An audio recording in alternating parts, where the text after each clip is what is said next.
After my wife's death, my sister-in-law claimed her baby was mine to get my $50 million. I laughed because what she did not know changed absolutely everything. It is so great to have you here. Please follow my story until the very end and comment the name of the city you are living in right now so I know exactly how far this has reached. Hello everyone. Before today's story begins, we'd like to share a quick message. YouTube recently removed our monetization, cutting off our income. If you enjoy this story, we humbly ask for just $1 to help pay our staff so they can make a living and keep creating for you. Thank you for saving us. Now, let's begin the story. It has been exactly 8 months since I lost my beloved wife Harper in a catastrophic accident. 8 agonizing months of a cold, suffocating silence. I am 34 years old, working as a chief engineer at Ethirus Dynamics, a place governed by strict logic, intricate circuits, and predictable outcomes. But grief possesses no such architecture. Harper was violently torn from me in a mangled wreck of steel and shattered glass, leaving me entirely unmoored.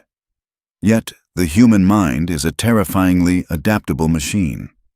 You quickly learn to navigate through the deep shadows to wear a rigid mask of high-functioning normalcy, while the phantom pain throbs incessantly beneath the surface. Then, yesterday evening, the phone rang. It was Chloe Harper's older sister. Her voice on the line was a saccharine, melodic whisper that immediately set my frayed nerves on edge.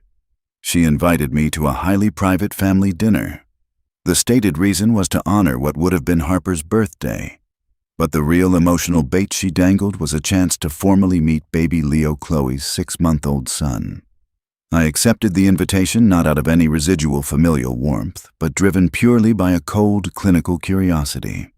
I needed to understand the variables of her sudden outreach. The address she provided was not their usual cramped suburban home.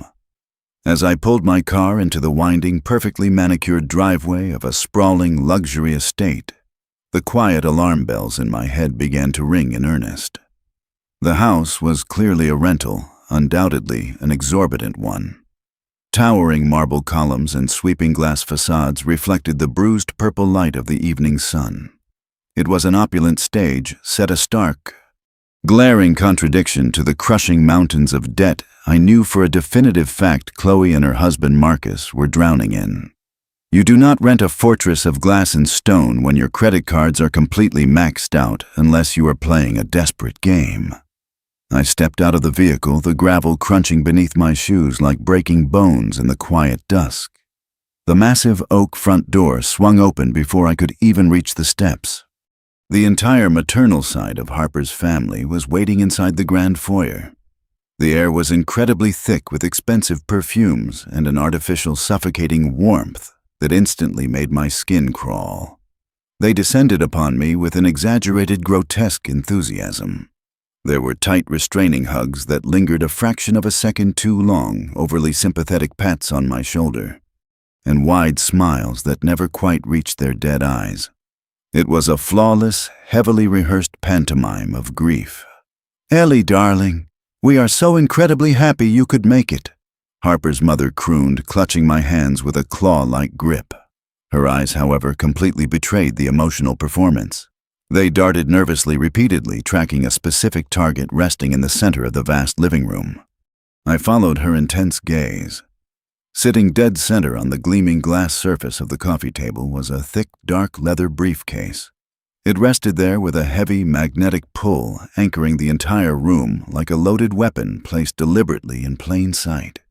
Every single member of the family threw covert, hungry glances at that briefcase. It was the silent, gravity-dense center of their pathetic universe tonight. I moved further into the living room, analyzing their subtle micro-expressions with the same detached precision I applied to failing code. Then I saw Marcus. Chloe's husband stood isolated by the corner wet bar, tightly clutching a heavy crystal decanter. He looked exactly like a man standing on a fragile trapdoor, simply waiting for the lever to be pulled. His skin was the color of old damp parchment, slick with a cold sweat. "Wine, Ellie?" he asked, his voice cracking slightly under an invisible weight. "Just a splash," I replied, stepping closer to him, calculating the exact distance between us. As he poured the dark red liquid into a balloon glass, his hands shook violently. The heavy neck of the decanter rattled against the fragile rim of the wine glass, a sharp ringing sound that completely shattered the artificial calm of the room. He leaned in close, the foul scent of stale fear rolling off him, and opened his mouth. "You need to leave. They are going to—" He whispered the words rushing out of him in a panicked, ragged breath. Before the critical sentence could fully form, a sharp, violent clearing of the throat cut through the tense air like a knife. Harper's mother was staring directly at Marcus. Her gaze was not merely a look. It was a physical blow, a venomous, commanding glare that instantly snapped Marcus's jaw shut. He flinched, the remaining color draining completely from his already pale face, and hastily shoved the glass of wine into my hand. He retreated backward into the shadows of the room, folding into himself like a broken man.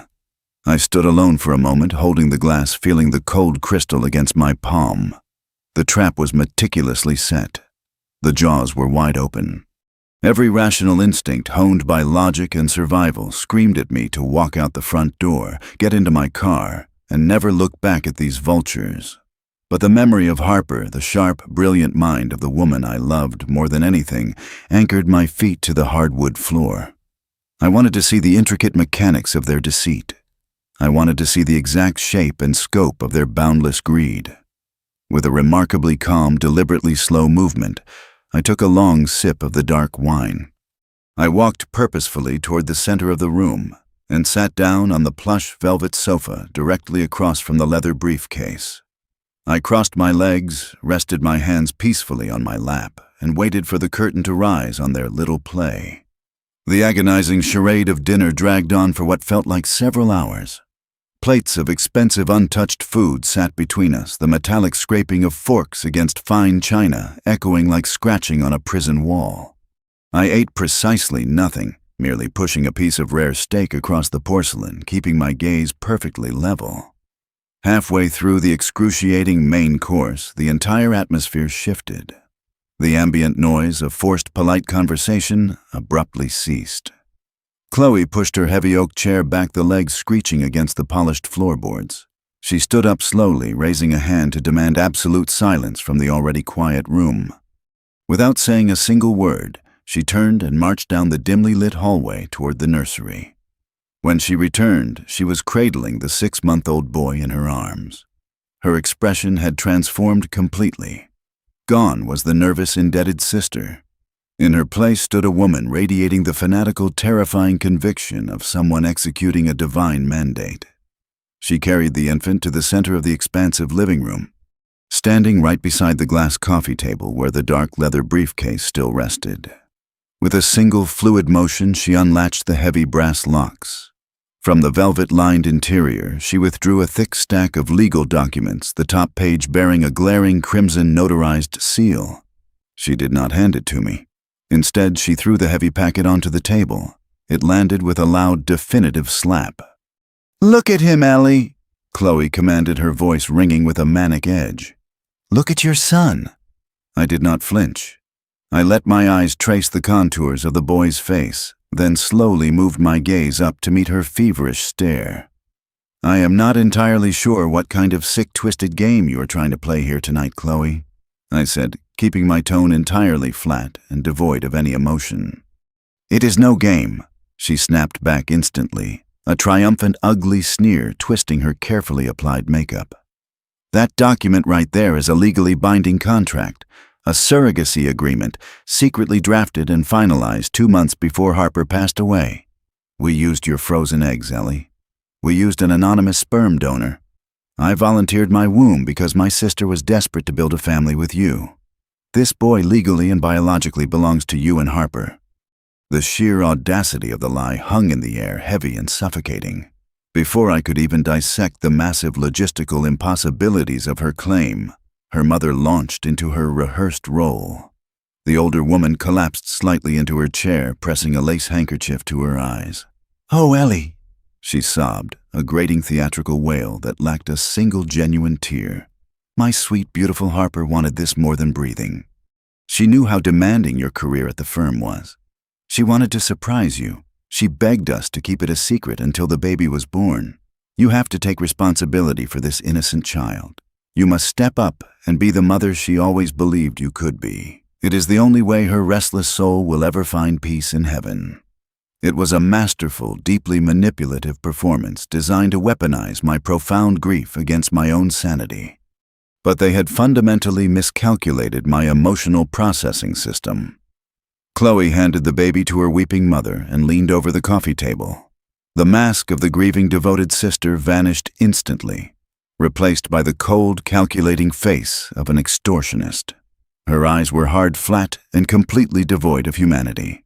"Now that the truth is out," Chloe said, her voice dropping to a low, venomous hiss, "we need to discuss the reality of Leo's future. Raising a child of his pedigree is exceptionally expensive. Harper wanted him to have the very best. We know exactly how much the life insurance policies and the corporate settlements paid out to you, Ellie. $50 million. She paused, letting the astronomical figure hang in the silent room. "We are not asking for a favor." Chloe continued tapping a manicured fingernail against the red seal of the fake contract. "I am demanding that you immediately transfer exactly half of that money. $25 million wired directly into a blind trust fund that Marcus and I will oversee for your legal heir. We are, after all, the ones who went through the agonizing trauma of pregnancy and labor for your benefit." As she delivered the ultimatum, the physical dynamics of the room shifted menacingly. The uncles, the cousins, the entire flock of parasites slowly stood up from the dining table. They moved silently, forming a tight, suffocating semicircle around my position on the sofa.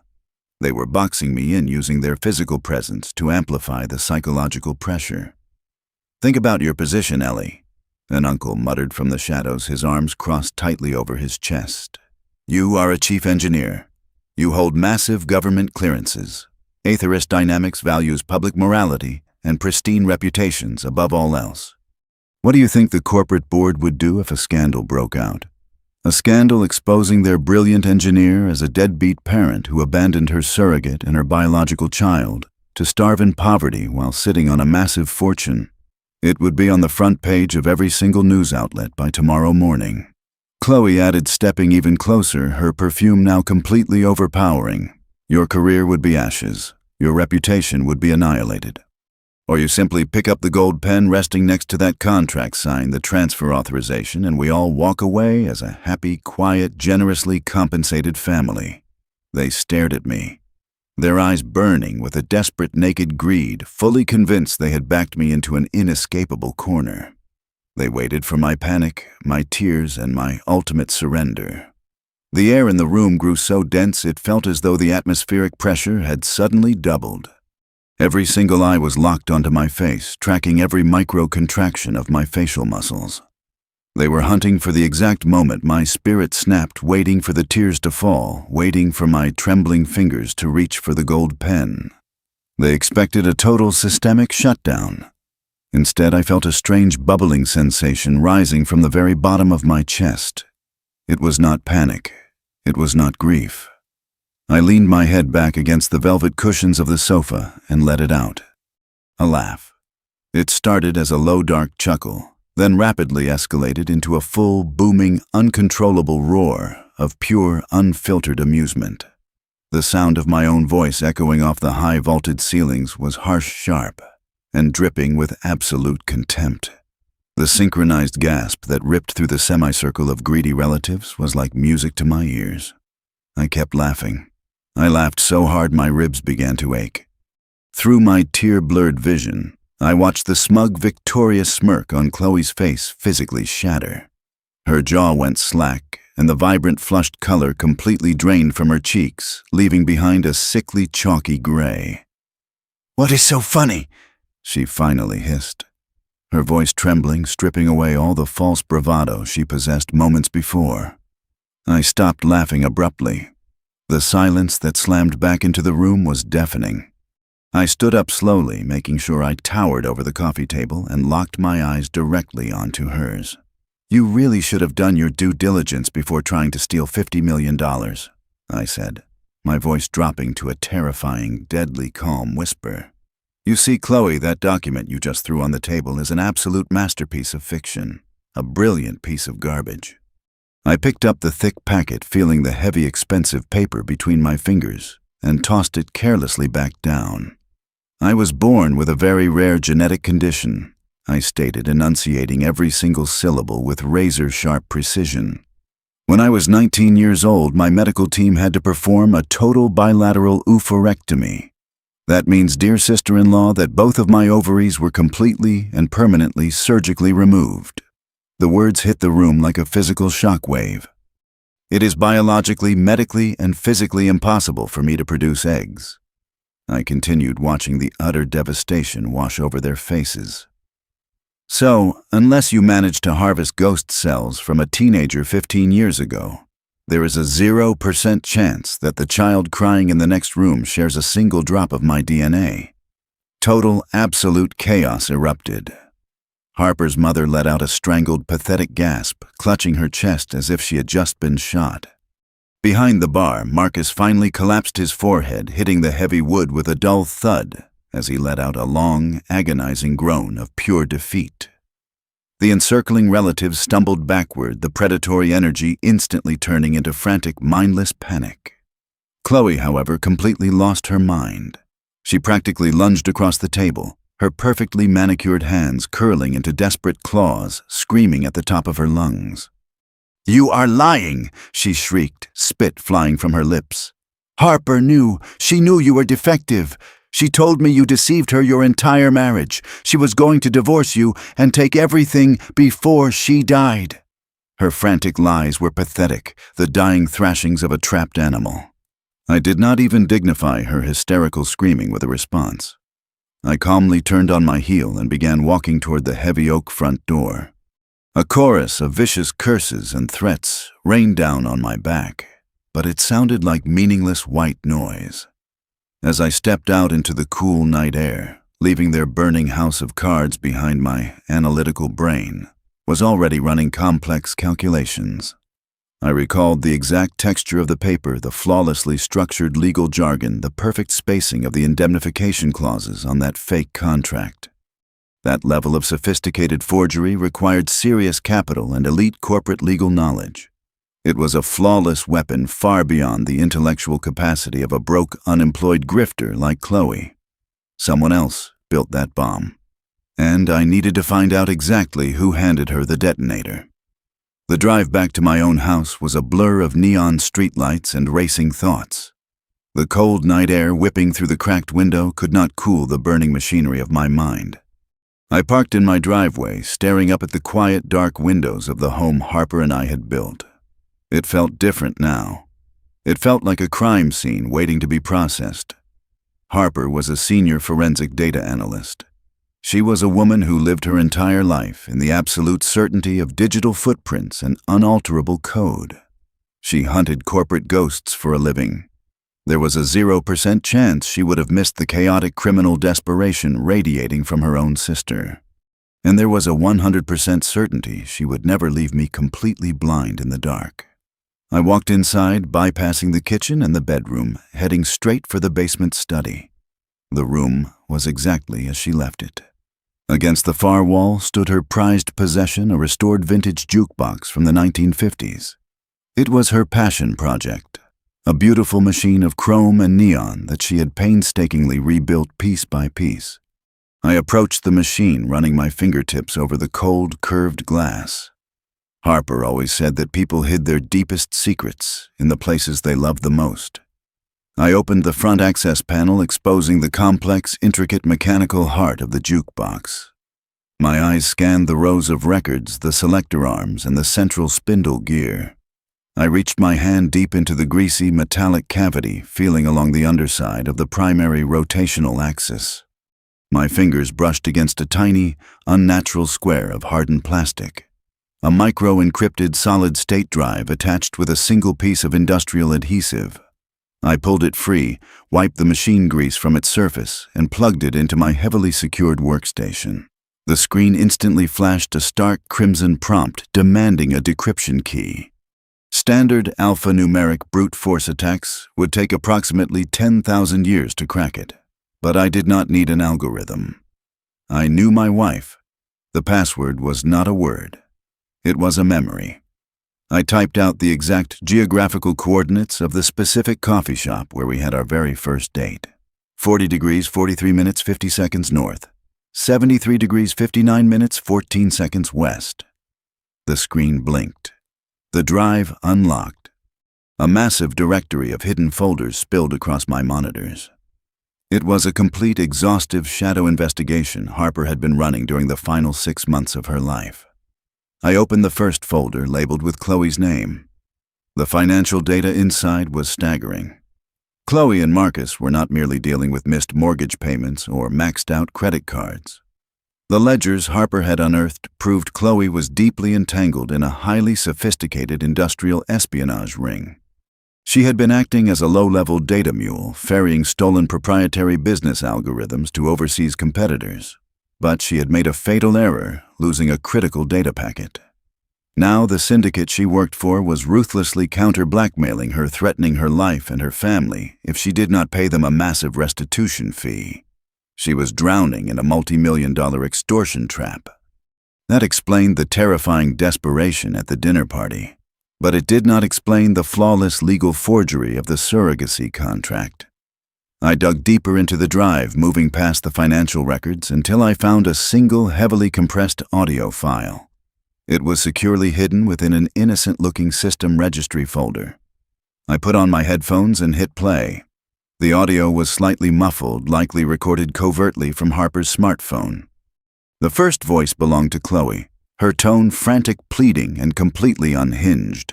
"You cannot just cut me off! I am carrying your child!" Chloe shrieked through the speakers. "If your wife finds out about us, your entire empire is gone. I need the money to pay them off, or I'm going to the press." Then the second voice spoke.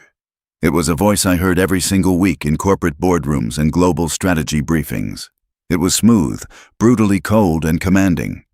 "You are a complication. I am rapidly losing patience with Chloe," the man said, his tone devoid of any human empathy. "But I will provide a solution. I have my legal team drafting an airtight surrogacy agreement. When your sister inevitably passes from her current condition, you will present this document to her wife. Ellie is sitting on a $50 million insurance and equity payout. You will use the child to claim half of it. You get your payoff, your debts are cleared, and my name remains completely erased from this situation." I froze, my blood turning to absolute ice. The man on the recording was Julian Vance. Julian Vance, the ruthless, untouchable billionaire chief executive officer of Aetherist Dynamics. My ultimate boss. The pieces of the horrifying puzzle violently locked into place. The baby Leo was not the product of an anonymous donor. He was Julian's illegitimate son from a reckless affair with my sister-in-law. Julian was politically shackled to a powerful aristocratic family through his marriage. If the truth of his infidelity and a bastard child ever leaked, his wife's family would instantly strip him of his chairmanship and dismantle his billion-dollar empire. Julian had deliberately weaponized Chloe's greed. He utilized his elite corporate lawyers to forge that perfect, impossible surrogacy contract I saw tonight. He aimed the desperate, terrified sister of my dying wife directly at my personal tragedy. He planned to drain my $50 million lifeline to secretly pay off his mistress's criminal debts, effectively silencing her forever while keeping his own hands spotlessly clean.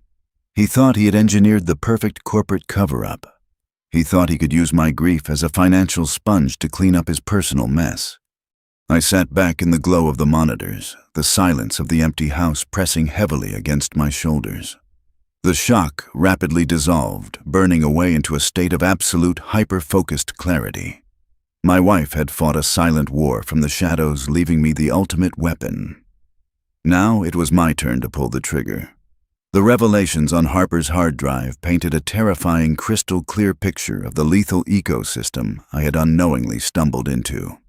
I sat in the dim light of the basement, methodically dissecting the psychology of the predators circling me. Julian Vance was not merely a wealthy businessman. He was a corporate monarch whose entire throne rested on a fragile, highly conditional alliance. He was married into one of the most ruthless political dynasties in the country. His wife's family provided the immense regulatory protection and the lucrative government contracts that kept Aetherist Dynamics afloat. If they discovered he had fathered an illegitimate child with a reckless, heavily indebted woman, the political backlash would not just be a standard tabloid scandal. It would be an absolute execution. They would strip him of his company, seize his assets, and completely obliterate his public legacy within 24 hours. Chloe, blinded by her own immediate financial terror, had fundamentally misunderstood the apex predator she was dealing with. Further decrypted emails from Harper's cache revealed the horrifying sequence of events leading up to the dinner party. Chloe had initially attempted to blackmail Julian directly using the pregnancy as leverage, but you do not extort a billionaire without facing his private army. Julian's crisis management team, a shadowy group of ex-intelligence operatives, had paid Chloe a visit. They did not negotiate. They systematically laid out exactly how they would dismantle her life, threatening to arrange a tragic, fatal accident for her Marcus and the baby if she ever breathed a word to the press. Terrified and completely out of options to pay off the espionage syndicate she owed, Chloe was forced to pivot. That was when Julian offered her a masterfully cruel alternative. He supplied the flawless, forged legal paperwork and pointed her directly at my $50 million insurance and equity payout. I was the perfect grieving scapegoat designed to absorb her debts and sever her connection to him forever. The sheer scale of the danger finally crystallized in my mind. I was no longer simply dealing with a pathetic, greedy sister-in-law.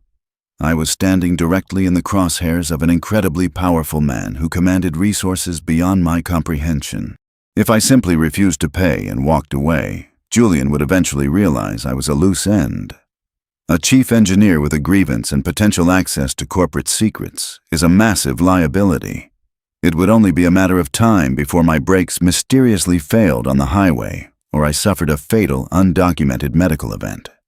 Furthermore, walking into a local police precinct with a flash drive was a suicide mission.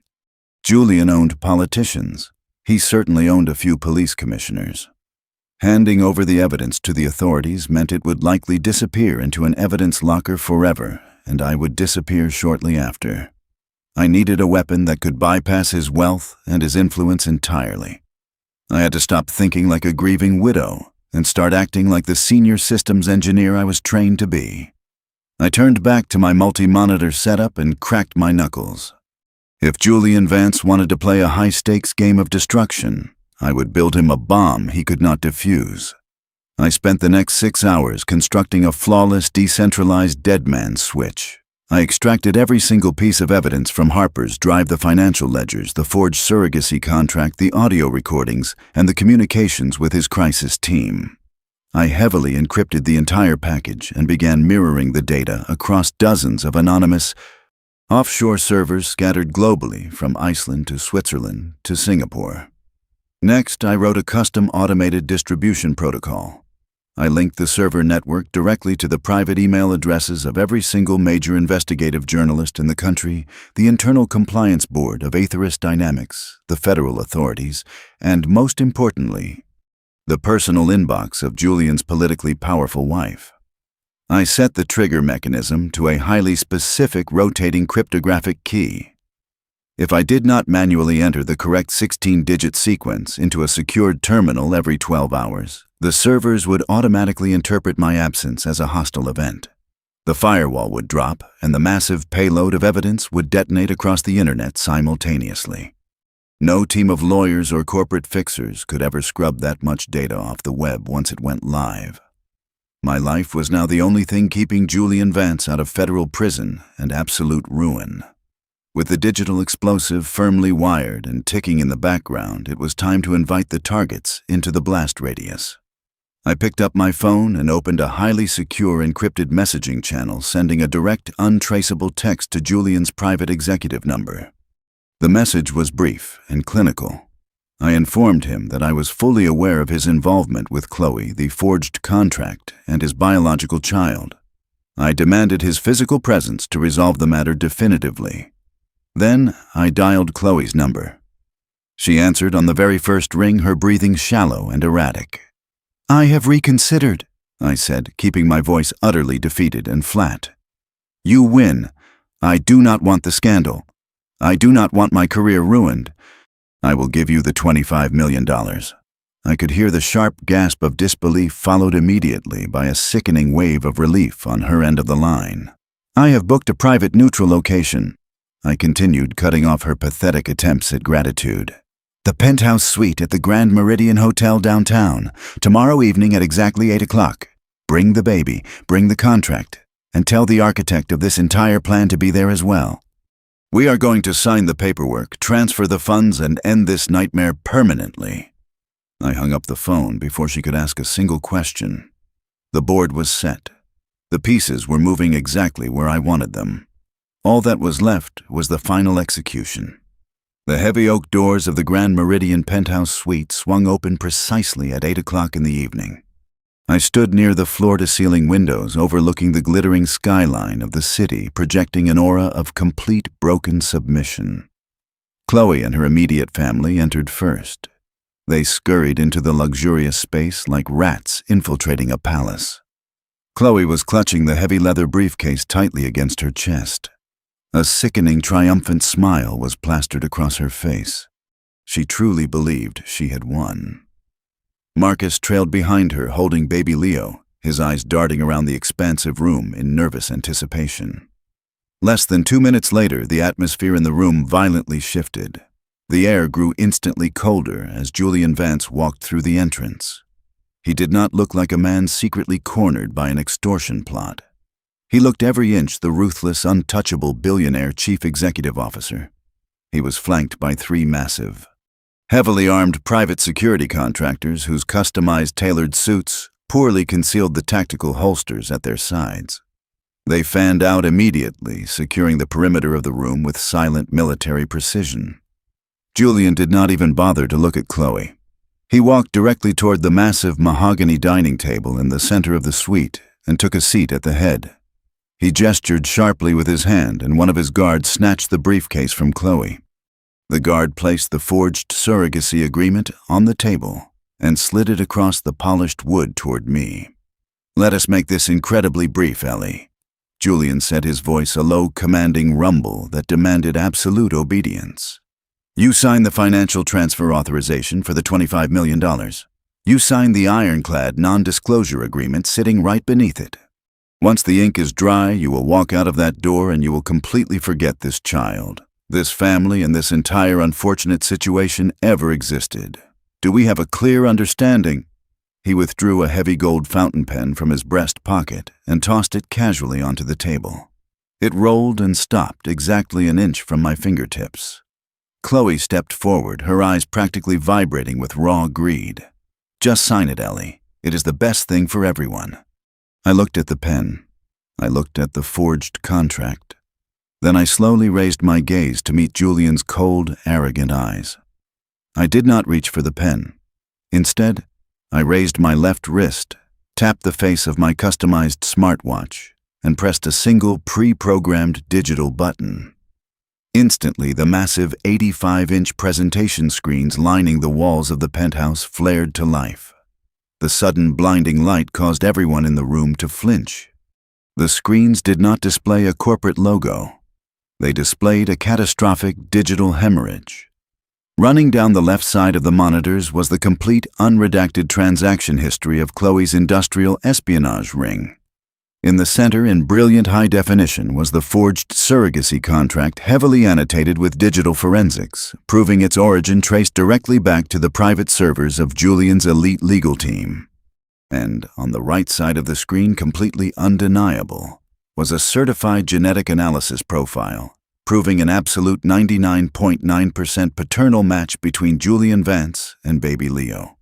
Floating directly above all of this damning evidence was a stark, bright red digital timer. It was rapidly counting down from 60 seconds. "What the hell is this?" Julian roared, his carefully constructed facade of calm completely shattering. He slammed his fists onto the mahogany table, rising to his feet. "That is your entire empire burning to the ground, Julian," I said, my voice ringing with absolute icy authority. "That timer is connected to a decentralized global server network. When it hits 0, every single piece of data you see on those screens will be simultaneously emailed to the New York Times, the Wall Street Journal. the Internal Securities and Exchange Commission Compliance Board of Aetherist Dynamics, and most importantly, directly to your wife's personal devices. "Shut it down!" Julian screamed, spit flying from his lips. He pointed a trembling finger at me, turning to his security detail. "Grab her, break her wrist! Get that watch off her right now!" The 3 massive guards lunged forward, closing the distance in a fraction of a second. "I would not take another step if I were you," I stated, not moving a single muscle. "Because shutting down my watch does not stop the broadcast. It accelerates it. More importantly, you are entirely out of time." Julian froze. The guards hesitated. "Exactly 10 minutes before you arrogantly walked into this room, I continued savoring every single syllable. I sent a heavily encrypted anonymous data packet containing a fraction of this evidence to the federal authorities.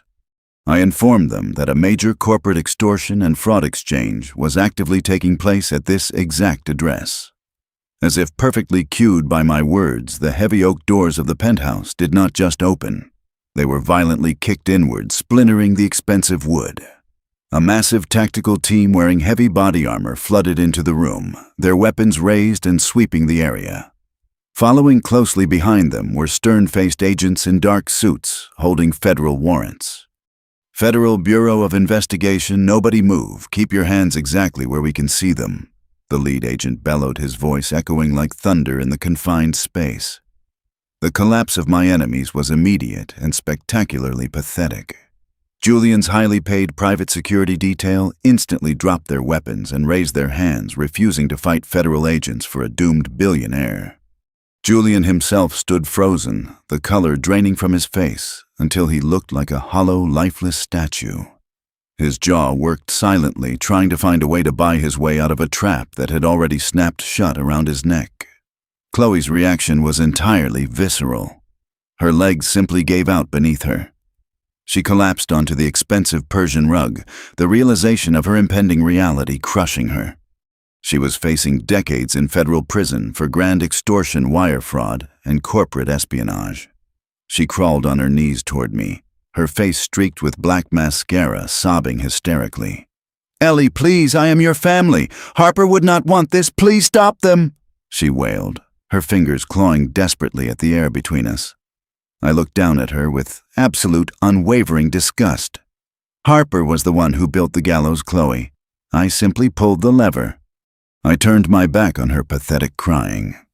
I watched with deep, satisfying coldness as the federal agents forcefully slammed Julian Vance against the mahogany table. They twisted his arms behind his back and clamped heavy steel handcuffs around his wrists. The great untouchable titan of industry was being frog-marched out of the room. His legacy utterly destroyed, his future reduced to a concrete cell. I gathered my coat and walked calmly through the chaos. The agents did not stop me. I stepped out of the luxury hotel building and onto the bustling city street. The morning sun was just beginning to break through the clouds, casting a brilliant warm light over the concrete skyline. I took a deep, cleansing breath of the crisp air. I had kept my $50 million. I had kept my freedom.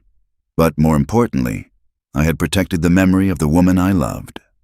I smiled, feeling a profound wave of gratitude for Harper's brilliant, beautiful mind. The shadows were finally gone, and I was entirely ready to begin a brand new chapter of my life. Thank you so much for listening to today's story. We hope you enjoyed it. As an ad-free channel, your support is what keeps us alive. Please support James Revenge Stories with just $1 via the QR code on the screen, or click the link in the description box or pinned comment. Also, we'd love to connect with you. Please leave a comment telling us which city or state you're listening from. Thank you for standing with us, and see you in the next stories.